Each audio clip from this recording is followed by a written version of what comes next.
Hi folks, welcome back. Today we're going to be talking about Ben Shapiro, who seems to be melting down once again. At this point, it genuinely feels like every other day is a Ben Shapiro meltdown day, and today's absolutely no different. There are several clips going around X right now from an anti-Zionism is anti-Semitism conference that took place a few days ago, featuring the usual cast of Israeli propagandists who are definitely not paid shills for the Israel government, okay? Nope, not at all. Don't look that way. If you do, then you're an anti-Semite. If you just bring that up, anti-Semite. Totally not suspicious whatsoever that it's always the same small handful of people constantly running defense for this foreign genocidal government, many of whom also just so happen to have, cozy little photo ops with Netanyahu floating around online. But don't pay attention to any of that, folks. Nothing to see there. Again, you're an anti-Semite if you notice. Now, as I mentioned in these clips, Ben Shapiro is having a full-blown meltdown. And honestly, as we're going to watch today, they are desperately treading water. By they, I mean the Zionists, especially after they got even more thoroughly exposed following the Thomas Massie election and the sheer amount of money and foreign influence tied to Israel that was dumped into that race in order to effectively buy that seat for their lobby. That situation opened a lot of people's eyes even more, and now the Zionists are once again in full damage control, trying to spin their way out of this one. They're spinning their wheels nonstop, trying to convince everybody, hey guys, don't look over here, look over there, look at the Muslims. Because we are definitely not trying to influence American politics. There's absolutely nothing going on here. Let us just cover this up. Here's some interesting drama with clavicular to distract you. The more aggressively they try to deny all of this, the more obvious the panic becomes to the public. So anyway, we're going to go through some of these clips one at a time because there are so many of them with Ben Shapiro going viral right now. This specific clip shows Shapiro whining to the Zionist conference that all of his critics keep accusing him of being Israel first and having dual loyalty. According to Ben, apparently, it's completely outrageous and unfair for people to notice that the same individuals spend an overwhelming amount of time prioritizing the interests of a foreign nation in America while aggressively smearing, blacklisting, or trying to destroy any American who points that out. Anyway, this is what Ben Shapiro had to say. Conspiratorial grievance mongering is a sexy, sexy idea. It is. It's great. Because it means that you're never responsible for your own actions. It means that your life sucks and you're single and you're in your mom's basement and you're fat and all these things. But there's nothing you can do about that because of the Jews. Who says that? Nobody says that. Right? Your incurable gingivitis is because of Bibi Netanyahu. And if you watch enough hours of Nick Fuentes, talking about cat boys or whatnot, Jesus, then eventually you'll end up more successful, or at least you'll feel better about yourself. And to a lot of people, again, it's not a left-wing, right-wing thing. It's just it's an envy thing. When people feel bad about their lives, they look for a place to blame. And when there's a conspiratorial group of people with a large platform who are going to give you a place to blame, then it's easy to go there. Sure. I agree with you, but I also, again, I want to say that there is some truth to what happened to the white male in America, which is that... Oh, of course, this wouldn't succeed if you didn't have a grain of truth to build upon. No conspiracy theory can succeed without some tiny grain of truth, however tiny. The idea on sort of the woke right is that white male Christians were uniquely put upon in the Obama and Biden era. And there's truth to that. That's true. But then the sort of effect of that was to claim that they are incessantly put upon and that all the systems of American society are built against them, and the people who benefit from those systems are the people who created those systems in order to hurt white males. And that's not true. There are specific policies that have been done away with in large part by the Trump administration that did target white Christian males. But the idea that has been inculcated by the woke right in the same way, and this is why James calls it the woke right as opposed to the woke left, is because the basic idea of the woke left is all the systems of America are inherently corrupt and terrible, and all of your personal problems can be attributed to the people who succeed in the system. So things like private property or the Constitution or free speech, those are all merely guises for political power being utilized by venal people to lie to you and create false consciousness in you. And it's very easy to just, say the same thing about Jews. That's why he calls it again, it's the term that he uses is totally correct. Well, those are some pretty interesting takes, to say the least. First off, Ben is already launching from the premise that everybody who supports Nick Fuentes or is critical of the state of Israel is simply a failure in life. According to Ben, the only reason anybody would ever criticize Israel is because their own life failed and they need somebody to blame for it. That is obviously a genetic fallacy right out the gate, purely by intention alone. And On top of that, he's making a massive hasty generalization by painting this caricature of all these folks as basement dwellers, fat losers, socially dysfunctional weirdos, and all the rest that we've heard 1,000 times by now. But I've met people across the entire conservative ecosystem, and the overwhelming majority of them do not fit this profile at all, while still being highly critical of Israel, many identifying as groypers. Many of them, yes, watch Nick Fuentes. As we saw in yesterday's video, the data itself backs that up. So you're telling me there are potentially 25 to 30 million Americans, many of them in government right now, who all supposedly fit this exact stereotype, that they all singularly conform to this bizarre little caricature Ben is inventing here for us? Needless to say, this is a desperate generalization designed to paint your enemies in the worst light possible so you can justify your hostility toward them while pretending their criticism is somehow illegitimate. But in reality, most of these people are simply criticizing Israel. That's it. That's all they're doing. They're patriots who love this country and want to put this country first. And honestly, the fact that Ben has to bend over backwards to this degree just to justify his undying allegiance to the state of Israel is telling in and of itself. Why can't he simply debate his critics on the merits of their arguments? Why does he immediately default to ad hominems about people being fat, ugly, basement dwellers, failures, and all the rest of this? You know exactly what's happening here, folks. I don't have to describe this to you. The moment somebody has to rely on personal attacks like this, instead of directly addressing the criticism itself, you know they're losing the argument. The second Ben starts ranting about incurable gingivitis and people supposedly blaming Bibi Netanyahu for all their problems, the entire thing becomes absurd. Nobody is blaming their incurable gingivitis on Netanyahu, bro. Nobody. And honestly, the specificity of that example is bizarre in and of itself. Are you talking about yourself here? Is that something you're supposedly struggling with? Obviously, I'm speculating here, but why the hell are you randomly bringing up incurable gingivitis and Netanyahu together? Who even thinks of that? Now, obviously, there are recurring memes online about Netanyahu. We literally saw about a month ago a girl get arrested at Miami University over joking about something of this sort. There's an entire meme culture where people sarcastically summon Netanyahu to solve their problems, get rid of annoying neighbors, deal with bad drivers, and things of that sort. But the reason those memes exist is because of the reputation the Israeli state and Netanyahu have built internationally for flattening entire areas, bombing civilian zones indiscriminately, and then receiving unwavering support from Israel First shills like Ben Shapiro. That's the context behind these sorts of jokes. But again, instead of engaging with any of that substance, Ben pivots straight back into weird personal insinuations and character attacks because, let's be honest, it's a much easier place for him to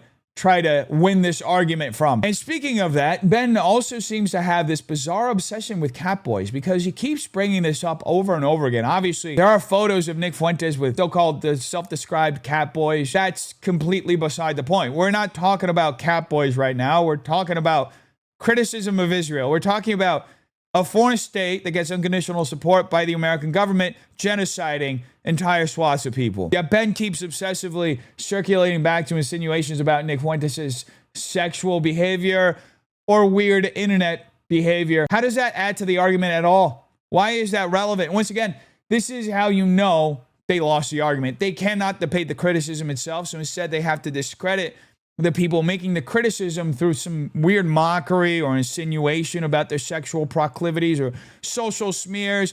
All of this is part of the strategy. That's why Ben then has to pivot into one of the oldest narratives imaginable. He says, well, we're successful. They're just jealous of us. Really, dude? That's genuinely your argument? You think people are watching footage of mutilated children in Gaza and responding with envy? You think they're at home watching those videos saying, wow, we're really jealous of the Israeli state right now. They're getting to kill children.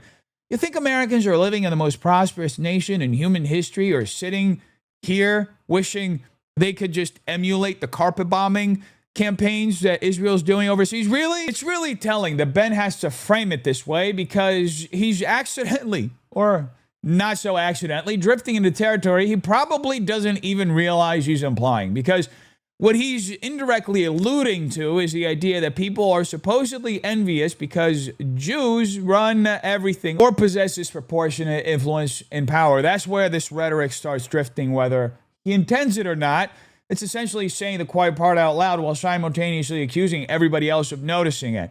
Meanwhile, ordinary Americans funding these wars with their own tax dollars are demonized as anti-Semites simply for criticizing the government they're financially supporting. Now, what's most fascinating is what happens immediately afterwards. See, the host of the session pivots into discussing white male grievance. And if you remember, in yesterday's video, we covered leaked documents and research reportedly tied to nonprofit groups working alongside efforts connected to combating anti-Semitism. One of the central themes of this report that was allegedly put together on behalf of the White House is a discussion about the idea of white male grievance being used as a pressure point to fracture the America First coalition and splinter parts of the Christian right away from figures like Nick Fuentes, Tucker Carlson, Candace Owens, Ian Carroll, and others that occupy this dissident right space. So it's incredibly interesting watching this because this is what's happening in real time. First, Ben aggressively demonizes critics of Israel as basement-dwelling freaks, failures, and social degenerates. Then immediately afterward, the conversation pivots into recognizing the grievance underneath these movements. That sequence matters psychologically because this is a classic propaganda and persuasion technique. First, you isolate and socially stigmatize a targeted group by portraying them as dangerous, dysfunctional, irrational, or morally contaminated. Then, once they've been socially boxed in, you pivot towards selectively acknowledging some underlying grievance in order to redirect and co-opt that frustration back into a controlled framework. In propaganda scenarios, this tactic is often used to fracture coalitions by separating emotionally vulnerable or persuadable individuals away from harder ideological factions. In this case, the apparent goal is to peel Christians and mainstream conservatives away from dissident right figures by reframing legitimate grievances into something safer, something more system compatible and more controllable for the neocons. That's why it becomes strategically important for Ben Shapiro and people around him to recognize the grievance after attacking it. They need to pay lip service to the frustration so they can redirect it away from criticism of Israel and back toward acceptable establishment channels. And that's exactly why it's not surprising that Ben then, after that, immediately pivots into the woke right versus woke left dichotomy. He starts invoking horseshoe theory in real time and alluding to people like James Lindsay, who was also speaking at this retarded conference. The true purpose of invoking the woke right here is psychological as much as it is political. The label itself is meant to morally reclassify dissident conservatives as fundamentally no different from the leftists they oppose. It's a branding tactic designed to create guilt by association. By calling critics of Israel woke right, they attempt to collapse ideological distinctions and make the audience emotionally recoil from the people the same way they recoil from progressive activists. It's not about accurately describing their beliefs. It's about creating a psychological shorthand that says these people are dangerous extremists too, just on the other side. And that allows establishment conservatives to justify suppressing or distancing themselves from these factions while still pretending they're defending conservative principles. And the irony in all of this is unbelievable because Ben constantly invokes concepts like private property, free speech, constitutional rights, Lockean principles, which are foundational to this country. He frames himself as defending the core values of Western civilization while simultaneously caricaturing millions of Americans who disagree with him as enemies of those values. In reality, what he's doing is manufacturing a false consciousness of his own while charging the people that he's attacking as creating a false consciousness. And thus, paradoxically, Ben is doing the very thing he's charging his enemies of doing by strategically mischaracterizing this entire block of people as somehow fundamentally anti-American or contrary to the country's founding principles. He's trying to position himself and the broader Israel First ecosystem as the true representatives of America while portraying any dissenters as outsiders, as haters, as basement-dwelling freaks who hate this country. But you know what the funniest part about all of this is, folks? This entire conference happened in Canada. I'm not even joking. This didn't even happen in America. It happened in one of the few Western nations where people can literally be arrested over speech. A country where many of the constitutional protections, the God-given constitutional protections, do not exist in the same form.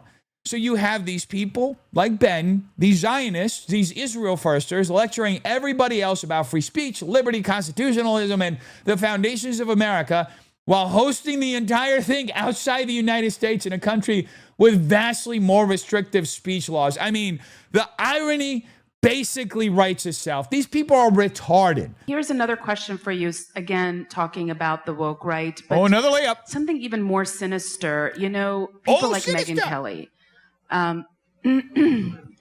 Another one that I couldn't foresee. You know, it's and it really was Tucker Carlson who framed this. Well, I'm just asking a question. Right? Can't ask questions. Then what happened was she started saying things like, "I can't even be critical of Israel." Well, that's the get out of jail free card. You understand? All right, so can you explain that? Okay, so I can't even be critical of Israel is the get out of jail free card online. Is it? So to take the example of Megyn Kelly. So Megyn, you may remember that Megyn and I are in a bit of a tiff right now. Are you? This tiff emerged not because of Israel, having nothing to do with Israel. This tiff emerged because Megyn Kelly decided that she would not, under any circumstances, say a negative word about Candace Owens, slandering the wife of a dead man. Oh, that's Charlie what Kirk. it is, huh? That is why this happened. Give yourself moral cover, Ben. I was there.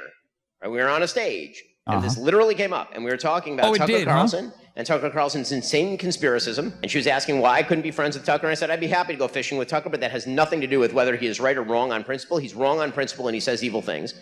And I don't understand why you won't criticize him, even if you're friends with him, because that's what friendship very often is actually course correcting people. And then the question of Candace Owens came up, and I said to her, you know, I don't understand. You say you're not the mother of the internet. I mean, she comments on everything. Well, why will you not comment on the slander of Erica Kirk by Candace Owens? And for the crime of me mentioning that, apparently the idea is that I only said that because I'm an Israel firster, and why can't she be critical of Israel? You may notice that in that entire narrative, I never brought up Israel. Literally not once. This is the get out of jail free. It's the online get out of jail free card for retards. Let me be clear. This is a retarded idea. When I spoke at TPUSA, making the same point repeatedly, I did not mention Israel one time in that speech. One time. Oh, one time? No. And the only person who I referred to as anti-Semitic was Nick Fuentes, a self-described anti-Semite. Oh, really? And the critique of me by Megyn Kelly and Tucker Carlson and others was, I only did it because of Israel. Understand the reason they're doing that is to misdirect away from their lack of basic moral character and basic moral sense. Unbelievable.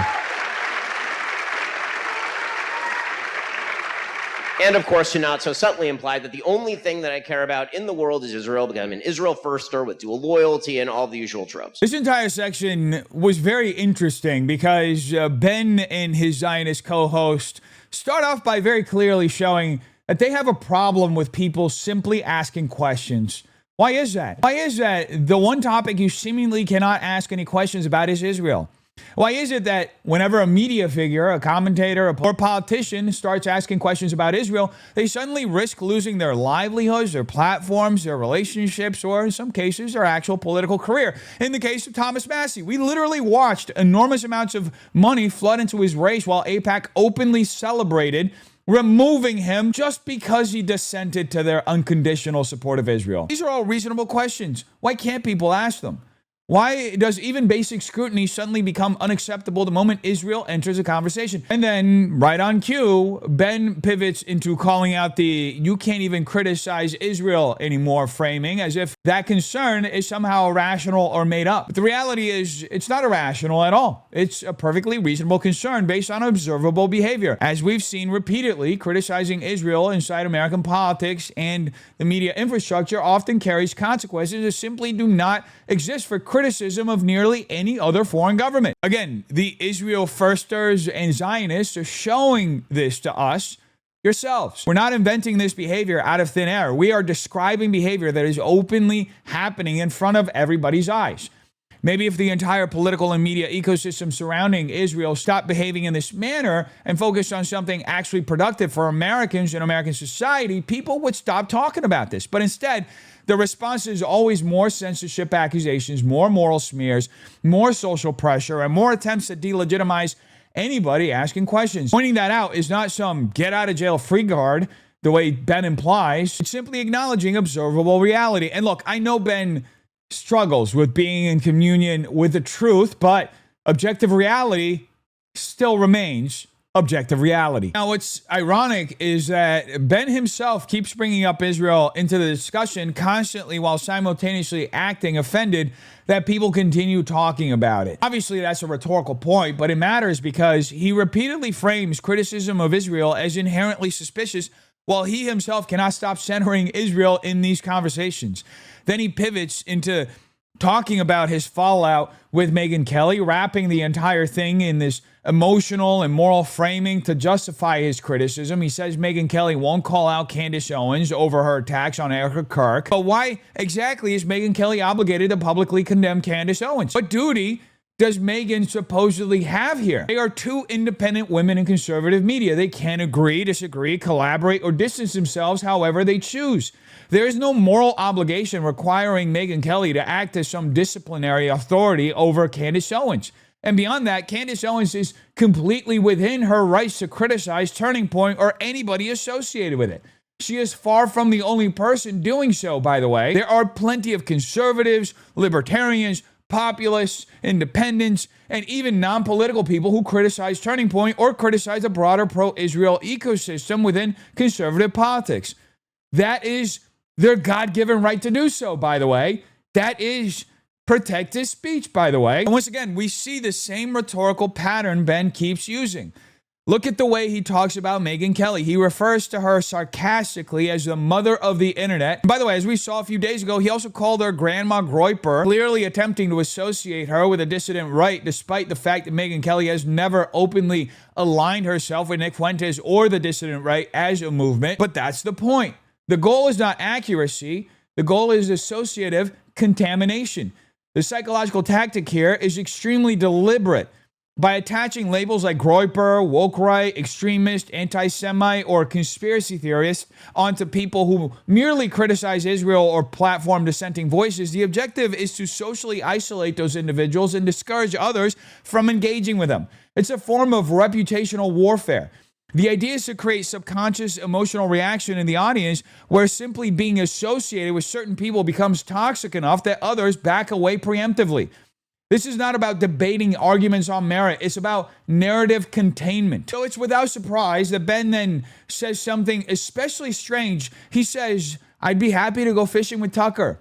That statement by itself is bizarre because the fact he even feels the need to say it implies the exact opposite emotional undercurrent. Normal people do not randomly announce hypothetical social willingness unless there's tension underneath the surface. I mean, imagine how bizarre it would sound if a corporate executive says something of the sort, "Hey, I have no personal issue with this employee at all. I'd happily grab dinner with him anytime," while simultaneously leading the internal campaign to blacklist, sideline, and remove that employee from the company. The verbal reassurance in this scenario becomes psychologically contradictory to the actual behavior taking place, and that's essentially what Ben is doing here. On one hand, he wants to preserve the appearance of civility and reasonableness so he doesn't come across as emotionally vindictive or factional. But on the other hand, he is actively participating in a broader narrative effort to discredit the people running counter to his Israel-first worldview. It's all by design. Psychologically, this serves a very important purpose. It allows Ben to maintain moral credibility with mainstream conservatives while simultaneously helping delegitimize dissenting factions. This tactic is extremely common in propaganda environments and coalition management. The operator avoids appearing openly authoritarian or intolerant while still subtly signaling to the audience that certain figures are dangerous, they're fringe, they're morally compromised, don't trust them, or they're just socially radioactive. The result is a kind of soft social excommunication where the audience is psychologically nudged into distancing themselves from those figures without the propagandist ever having to explicitly demand censorship or punishment outright.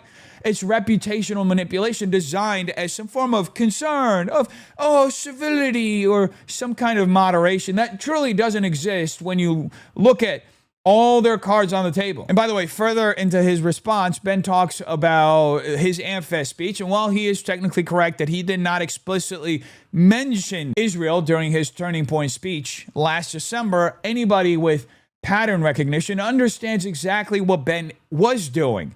He grouped together Nick Fuentes, Candace Owens, Tucker Carlson, Steve Bannon, Megyn Kelly, and others who have all, to varying degrees, criticized Israel or aspects of pro-Israel influence over the last year. That said, Ben doesn't actually need to say the word Israel out loud for the audience to understand the implied connection.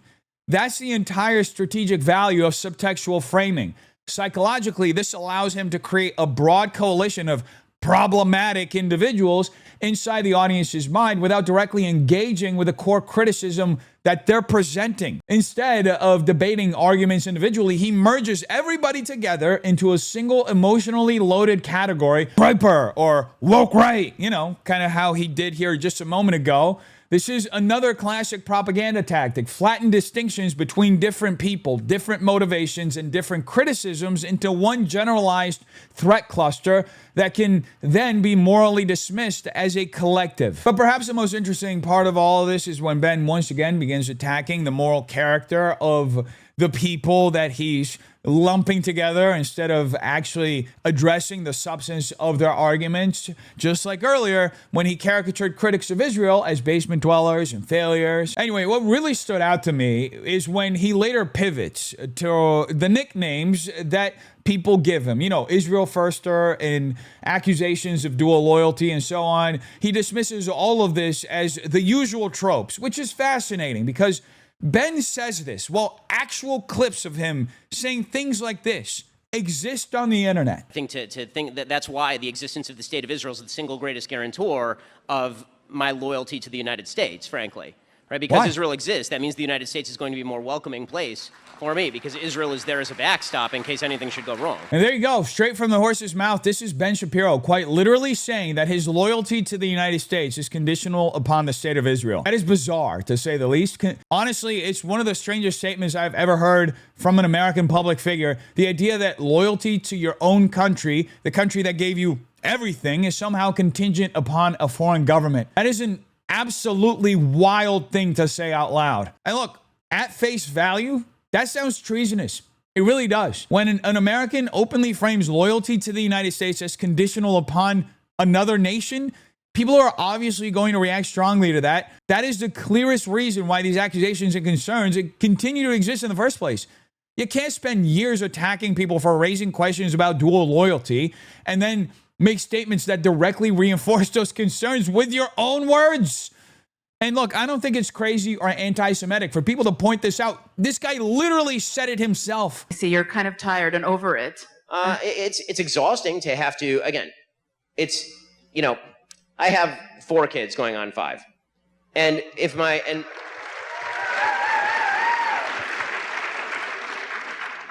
my youngest child, my 2.5-year-old, continuously insists that candy is a vegetable, and I have to explain over and over and over that candy is not, in fact, a vegetable and does not count as a vegetable, at a certain point I get tired because it's just a delusional idea. It's stupid. But he's 2.5, and so it's still kind of cute. When you are 55 years old, as Megyn Kelly is, it's a little less cute. When you are Tucker Carlson, and you have been on TV almost as long as I've been alive, and it starts to become a little bit less entertaining and more annoying, actually.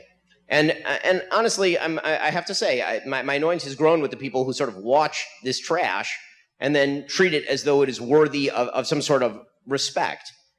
Because if you can't see through the game, I'm afraid you're the mark. It's ironic hearing Ben Shapiro call Tucker Carlson and Megyn Kelly trash, especially considering that propaganda trash is basically all Ben himself has been shoveling for the past few years now. And look, obviously there was a time when Ben Shapiro was one of the biggest and most visible figures on the conservative internet. His clips were everywhere. He had massive influence on young and conservatives online. But man, since then he has completely fallen off. He feels completely off now, and honestly, sad watching this guy scrounge around the bottom of the barrel trying to maintain relevance.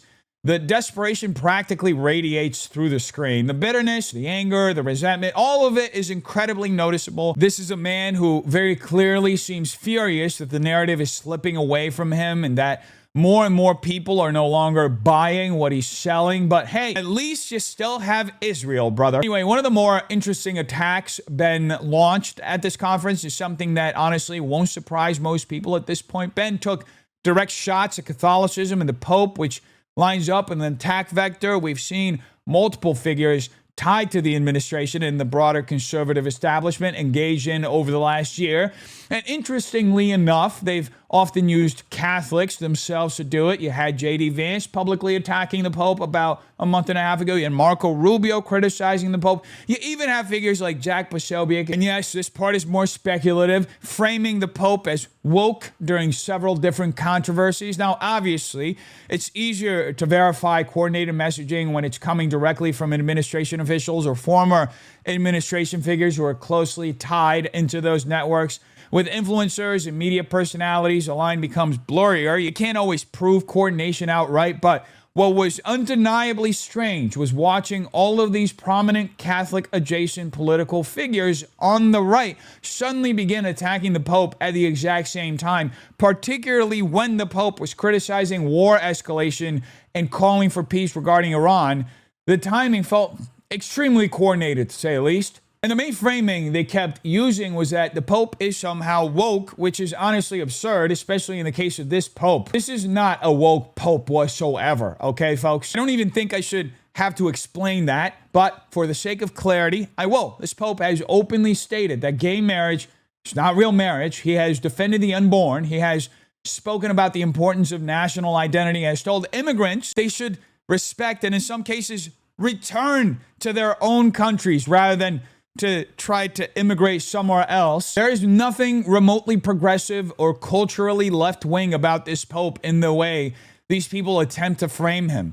The reality is that the biggest thing he consistently advocates for is peace, restraint, and de-escalation. And ironically, in today's political climate, especially in parts of the right, that somehow gets you treated as woke. And the way you know this is a coordinated talking point on the right is because you have people like Ben Shapiro now reflecting the same talking points. By the way, this is the same Ben Shapiro who just about a week ago was calling for America to bomb Kharg Island. So needless to say, from Ben's worldview, anybody advocating restraint immediately becomes suspicious or weak. But the reality is, for these folks, it's never enough. No amount of support for Israel is ever enough. No amount of agreement about war is ever enough. The second somebody, even the Pope, suggests maybe endless escalation and war are not a good thing, suddenly they become a target. Suddenly, they're woke. Anyway, here's the clip. I am seeing that within certain Christian, so for instance, I didn't know this until recently, that one of the most rapidly growing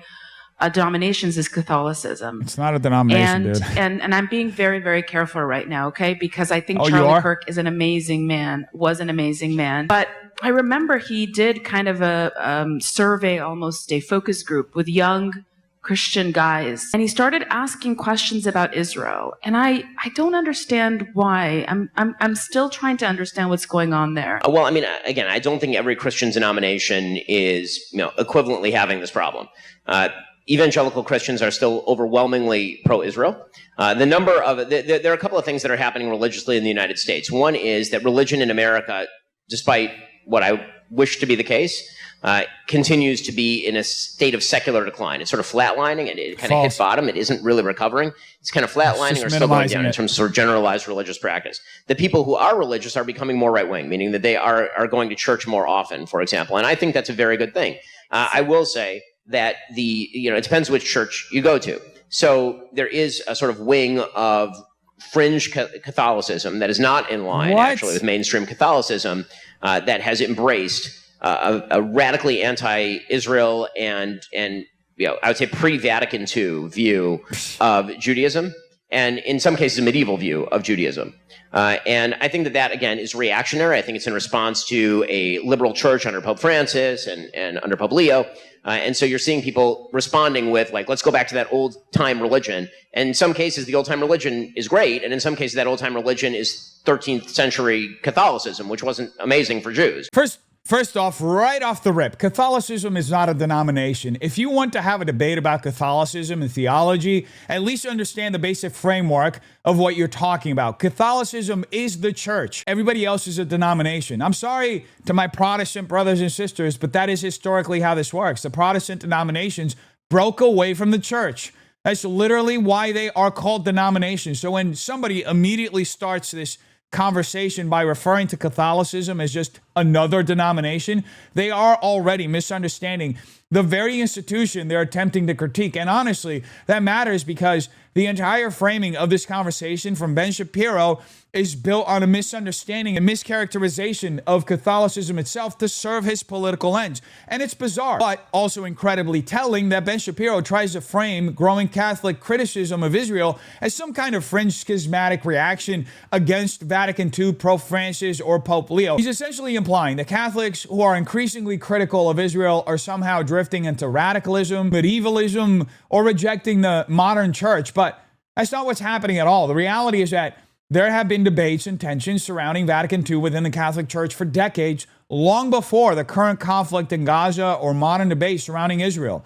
Those concerns revolve around structural, liturgical, and theological changes inside the church itself. And yes, one of the figures often discussed in those debates is Gregory Baum, a Jewish convert to Catholicism who played a role surrounding Vatican II and later left the church entirely.